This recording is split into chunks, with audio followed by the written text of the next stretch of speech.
ایک زمانے کی بات ہے، ایک بہت خوبصورت محل تھا۔ اس محل کے گھنے جنگلوں میں ایک گاؤں تھا جہاں کریم نام کا ایک لکڑہارا رہتا تھا۔ کریم بہت محنتی اور ایماندار انسان تھا۔ جب وہ بوڑھا ہو گیا تو اس نے سوچا کہ اب مرنے کے دن قریب ہیں، اس لیے اپنے بیٹے عبداللہ شاہ کو کچھ ضروری باتیں بتا دینی چاہیے تاکہ وہ اپنی زندگی آرام سے گزار سکے۔ ایک دن کریم نے اپنے بیٹے عبداللہ شاہ کو پاس بلایا اور کہا، بیٹے عبداللہ شاہ، تمہیں پتہ ہے کہ جنگل کے پورا کے کنارے پر پیپل کا ایک بہت بڑا پیڑ ہے۔ میں نے آج تک اس پیڑ کو کبھی نہیں کاٹا۔ کل سے تم اکیلے ہی لکڑیاں کاٹنے جاؤ گے کیونکہ اب میرا آخری وقت جو ہے۔ لیکن بیٹے، دھیان رکھنا، تم بھی اس پیپل کے پیڑ کو کبھی ہاتھ مت لگانا۔ جنگل میں سے جو چاہے کاٹ لینا، مگر اس پیپل کو کبھی مت کاٹنا۔ یہ بات کہہ کر بوڑھے کریم نے اپنی آنکھیں ہمیشہ کے لیے بند کر لی۔ اس بات کو کئی مہینے بیت گئے۔ ایک دن عبداللہ شاہ جنگل میں لکڑی کاٹنے گیا۔ اس نے پیپل کے پیڑ کو غور سے دیکھا اور من ہی من سوچنے لگا، اس میں ایسی کون سی خاص بات ہے؟ یہ تو باقی پیڑوں جیسا ہی دکھتا ہے، پھر اسے کیوں نہ کاٹا جائے؟ یہ سوچ کر عبداللہ شاہ نے اپنی کلہاڑی اٹھائی اور زور سے پیپل کے تنے پر ماری۔ اچانک ایک عجیب بات ہوئی۔ پیپل اپنی جگہ سے کھسک کر تھوڑا دور ہٹ گیا۔ عبداللہ شاہ ایک قدم آگے بڑھا تو پیپل اور پیچھے ہٹ گیا۔ اب تو عبداللہ شاہ کو بہت حیرانی ہوئی۔ اس نے پیپل کی طرف دوڑنا شروع کر دیا اور پیڑ بھی اس سے بھی تیز دوڑنے لگا۔ عبداللہ شاہ تھک کر واپس اسی جگہ آ گیا جہاں سے چلا تھا۔ اس نے اپنی کلہاڑی کندھے پر رکھی اور اپنے گھوڑے پر بیٹھ کر گھر کی طرف چل دیا۔ چلتے چلتے رات ہو گئی اور چاروں طرف اندھیرا چھا گیا۔ عبداللہ شاہ نے اپنے گھوڑے کو روکا اور فیصلہ کیا کہ رات یہی بتائے گا۔ اس نے گھوڑے کو ایک پیڑ سے باندھا اور خود اوپر چڑھ کر ایک موٹی ڈھال پر بیٹھ گیا۔ جیسے ہی صبح ہوئی، عبداللہ شاہ پیڑ سے نیچے اترا۔ لیکن یہ کیا؟ جہاں رات کو گھوڑا بندھا تھا وہاں صرف ہڈیوں کا ڈھیرا پڑا تھا اور کچھ قدم کی دوری پر وہی پیپل کا پیڑ کھڑا تھا۔ عبداللہ شاہ نے اپنی کلہاڑی کندھے پر رکھتے ہوئے کہا، اچھی بات ہے، اب میں پیدل ہی تمہارا پیچھا کروں گا۔ پیپل کا پیڑ اور عبداللہ شاہ دونوں آگے پیچھے چلتے ہوئے پہاڑوں، گھاٹیوں اور میدانوں سے گزرتے رہے۔ شام ہو گئی اور دن کا اجالا دھیرے دھیرے کم ہونے لگا۔ یہ رات بھی عبداللہ شاہ نے ایک پیڑ پر بتائی۔ اگلے دن پھر سے عبداللہ شاہ پیپل کے پیڑ کے پیچھے دوڑنے لگا۔ تیسرے دن ایک بہت ہی عجیب گھٹنا ہوئی جس سے عبداللہ شاہ پیپل کے پیڑ کو بالکل بھول گیا۔ اچانک اس کے سامنے ایک بڑا سانپ اور ایک خوبصورت ہرن آ گئے۔ سانپ اور ہرن آپس میں لڑ رہے تھے۔ سانپ ہرن کو نگلنے کی کوشش کر رہا تھا، لیکن ہرن کے لمبے لمبے سینگ بیچ میں آ رہے تھے اور ہرن سانپ کے منہ میں پھنس گیا تھا۔ عبداللہ شاہ کو اپنی آنکھوں پر یقین نہیں ہوا۔ وہ حیران ہو کر وہیں کھڑا رہ گیا۔ اس کا دماغ کام نہیں کر رہا تھا۔ ہرن نے عبداللہ شاہ کو دیکھا تو مدد کے لیے چلایا، بچاؤ بچاؤ، اللہ کے لیے سانپ کو مار دو، جب تک جیوں گا تمہارا احسان مانوں گا، ذرا اس کے سینگ تو کاٹ دو۔ سانپ نے بھی عبداللہ شاہ سے کہا، میں تمہیں مالا مال کر دوں گا۔ بنا کچھ سوچے سمجھے عبداللہ شاہ نے اپنی کلہاڑی اٹھائی اور ہرن کے سینگوں پر ماری۔ دونوں سینگ کٹ کر دور جا گرے۔ سانپ نے پورے ہرن کو اپنے پیٹ میں اتار لیا۔ اب سانپ نے آرام سے عبداللہ شاہ کی طرف دیکھا اور کہا، میں تمہیں اس مدد کے بدلے بہت ساری دولت دوں گا۔ یہ کہہ کر سانپ اور عبداللہ کے ساتھ ساتھ چلنے لگا۔ دونوں باتیں کرتے ہوئے چلتے رہے۔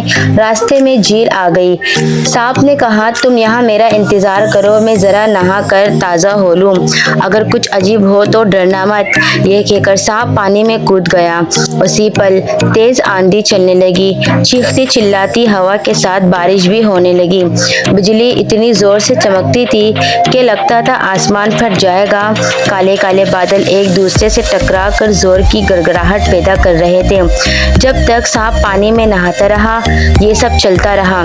جیسے ہی وہ پانی سے باہر آیا طوفان تھم گیا اور ہر طرف شام کی چھا گئی۔ سانپ اور عبداللہ کو بتایا، نہا کر میری تھکان دور ہو گئی ہے، اب ہمارا سفر آرام سے کٹے گا۔ دونوں پھر چلنے لگے۔ راستے کے دونوں طرف خوبصورت خوبصورت پھول کھلے تھے۔ سانپ اور عبداللہ کبھی انہیں توڑتے، کبھی ہنستے اور کبھی گانا گاتے ناچتے اور آگے بڑھتے رہے۔ آخرکار انہیں ایک گھر دکھائی دیا۔ سانپ نے عبداللہ کو بتایا، یہ میری ماں کا گھر ہے، ہم اسی گھر میں جا رہے ہیں۔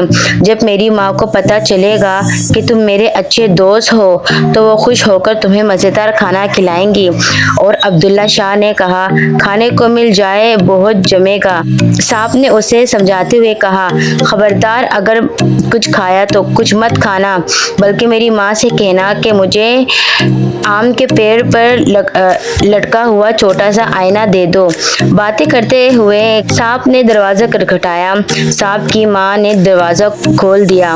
بیٹے کا حال چال پوچھنے کے بعد اس نے پوچھا کہ اس کے ساتھ کیا اجنبی کون ہے؟ سانپ نے جواب دیا، ماں جی، یہ میرا بہت اچھا دوست عبداللہ شاہ ہے، اس نے میری جان بچائی ہے۔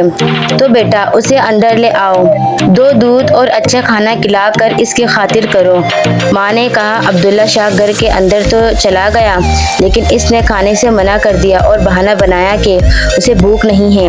لیکن بیٹا تم میرے بیٹے کے دوست ہو، میں تمہیں کچھ کھائے پیے بنا کیسے جانے دوں؟ اچھا کچھ کھاتے نہیں تو کوئی تحفہ ہی لے جاؤ، سانپ کی ماں نے کہا۔ اور عبداللہ شاہ نے جھک کر کہا، آپ کے پاس ایک چیز ہے جو مجھے مل جائے تو میرا سفر اچھا کٹے گا۔ بیٹا نام تو لو، میں ترنت دے دوں گی۔ میں نے کہا، وہ جو سامنے آم کے پیڑ پر آئینہ لٹک رہا ہے وہ مجھے دے دیجئے۔ اور انہوں نے کہا، بڑی سادی چیز مانگتے ہو، عجیب پسند ہے تمہاری۔ میں نے کہا، کیا کروں، یہ سادہ آئینہ ہی میرے کام آئے گا۔ عبداللہ شاہ نے جواب دیا، اچھا بیٹا۔ ماں نے اتنا کہا اور آئینہ اتار کر عبداللہ شاہ کو دے دیا۔ سانپ اور اس کی ماں سے اجازت لے کر عبداللہ شاہ پھر اپنے سفر پر نکل پڑا۔ چلتے چلتے اسے اچانک خیال آیا کہ سانپ نے اپنی ماں سے مجھے آئینہ کیوں دلوایا، ضرور کچھ مقصد ہوگا۔ یہ سوچ کر اس نے جیب سے آئینہ نکال کر اس کی پیٹھ کو اچھی طرح دیکھا، پھر الٹ پلٹ کر اس نے اپنا چہرہ دیکھنے لگا، لیکن آئینے میں اسے اپنے چہرے کے بجائے ایک پری نظر آئی۔ اس پری نے بڑے ادب سے جھک کر اسے کہا، کیا حکم ہے راجکمار؟ اس عجیب گھٹنا نے عبداللہ شاہ کے ہوش اڑا دیے۔ وہاں 1 منٹ تک کھڑا رہا، حیرانی میں اس کے منہ سے بات نہیں نکل رہی تھی۔ بہت دیر بعد وہ سمجھا کہ پری اس سے حکم دینے کے لیے کہہ رہی ہے۔ اس وقت عبداللہ شاہ کو زور کی بھوک لگی تھی اور وہ کہنے لگا، مجھے بھوک لگی ہے، کچھ کھانے کو چاہیے۔